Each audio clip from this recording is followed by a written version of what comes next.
আসসালামু আলাইকুম। এটেন বাংলা সংবাদে সবাইকে স্বাগত জানাচ্ছে অনামিকা হাসান পুনম। যাত্রা শুরু হলো ৩৮তম ডাকসুর। প্রথম সভা করে আনুষ্ঠানিক কার্যক্রম শুরু করেছেন সাদিক ফরহাদের নেতৃত্বাধীন নবনির্বাচিত প্রতিনিধিরা। বৈঠকে বেশ কিছু সিদ্ধান্ত নেওয়া হয়। ৫ জন ছাত্র প্রতিনিধিকে নিযুক্ত করা হয় ঢাবির সিনেট সদস্য হিসেবে। বৈঠক শেষে ডাকসুর এই বিজয়কে জুলাই শহীদদের উৎসর্গ করেন ভিপি সাদিক কায়েম। শিক্ষার্থীদের কাজ হচ্ছে আমাদেরকে প্রশ্ন করা, আর আমাদের কাজ হচ্ছে আমরা যে কমিটমেন্টগুলো দিয়েছি সেগুলো বাস্তবায়ন করা।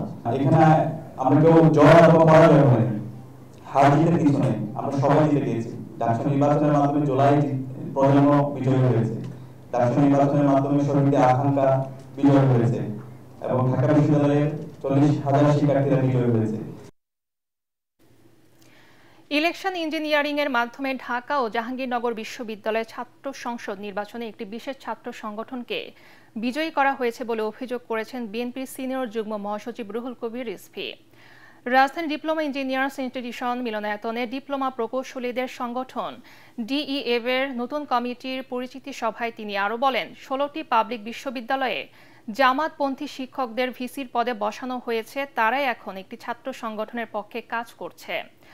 রাষ্ট্র ও একটি মহল মিলে বিএনপিকে ঘায়েল করার ষড়যন্ত্র করছে বলে অভিযোগ করেন রিজভী। জামাতকে উদ্দেশ্য করে রিজভী বলেন, ফ্যাসিবাদের চূড়ান্ত রূপ হচ্ছে উগ্র সাম্প্রদায়িকতা। ইসলাম প্রচারের নামে মওদুদি তন্ত্র প্রতিষ্ঠার চেষ্টা মানুষ গ্রহণ করবে না। সরকারের একটা বিরাট অংশ এদেরকে প্যাট্রোনাইজ করছে। ১৬টা বিশ্ববিদ্যালয়ে জামাতের ভাইস চ্যান্সেলর হয় কি করে, এবং তার ফলাফল আমরা দেখতে পাচ্ছি এই নির্বাচনের।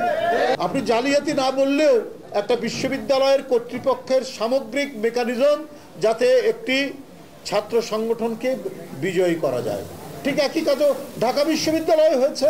ছাত্রলীগের নেতা সেজে ক্যাম্পাসে অবস্থান করে হেলমেট পরে গণতান্ত্রিক কর্মী, ছাত্রদল সহ অন্যদেরকে আঘাত করেছেন।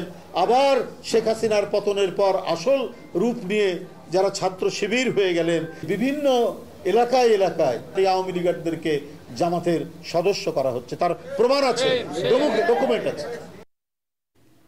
অবিলম্বে জুলাই সনদ বাস্তবায়ন সহ ৫ দফা দাবিতে ৩ দিনের কর্মসূচি ঘোষণা করেছে বাংলাদেশ খেলাফত মজলিস। রাজধানীর পুরানা পল্টনে দলের কেন্দ্রীয় কার্যালয়ে সংবাদ সম্মেলনে এই কর্মসূচি ঘোষণা করেন দলটির আমির মাওলানা মামুনুল হক। তিনি জানান, জুলাই সনদ কার্যকর করার বিষয়ে সরকার উদ্যোগ না নেয় তারা আন্দোলনে নামতে বাধ্য হচ্ছেন।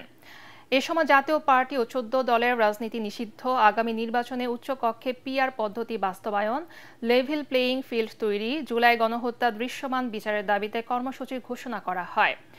এর মধ্যে ১৮ সেপ্টেম্বর ঢাকায় বিক্ষোভ, ১৯ তারিখ সব বিভাগীয় শহরে এবং ২৬ সেপ্টেম্বর সব জেলা ও উপজেলায় বিক্ষোভ মিছিল করবে খেলাফত মজলিস।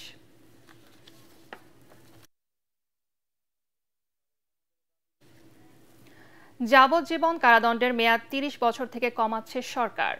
মেয়েদের ক্ষেত্রে সর্বোচ্চ ২০ বছর এবং ছেলেদের সাজার মেয়াদ বেশি করা হবে বলে জানিয়েছেন স্বরাষ্ট্র উপদেষ্টা। তিনি জানান, জাতীয় নির্বাচন উপলক্ষে প্রস্তুত করা হচ্ছে আইনশৃঙ্খলা বাহিনীকে। সীমানার নির্ধারণ ইস্যুতে দেশের বিভিন্ন স্থানে সড়ক অবরোধ দমাতে কঠোর হওয়ার নির্দেশ দেওয়া হয়েছে আইনশৃঙ্খলা বাহিনীকে। সচিবালয়ে কোর কমিটির বৈঠক শেষে এসব তথ্য জানান উপদেষ্টা। সংসদীয় আসন পুনর্বিন্যাসের প্রতিবাদে উত্তপ্ত ফরিদপুর, পাবনা ও বাগেরহাট। এসব সংসদীয় আসনের সীমানা আগের মতো পুনর্বহালের দাবিতে রাস্তায় নেমেছেন হাজারো মানুষ। মহাসড়ক অবরোধ, রেলপথ বন্ধ, এমনকি জেলা প্রশাসক কার্যালয়ও ঘেরাও করেছেন বিক্ষুব্ধরা। ফরিদপুরে ট্রেন থামিয়ে নামিয়ে দেওয়া হয়েছে যাত্রীদের। এসব কর্মসূচির কারণে চরম ভোগান্তিতে সড়ক, মহাসড়ক ও রেলপথে চলাচলকারী ও জেলা প্রশাসনে আসা সেবা প্রত্যাশীরা।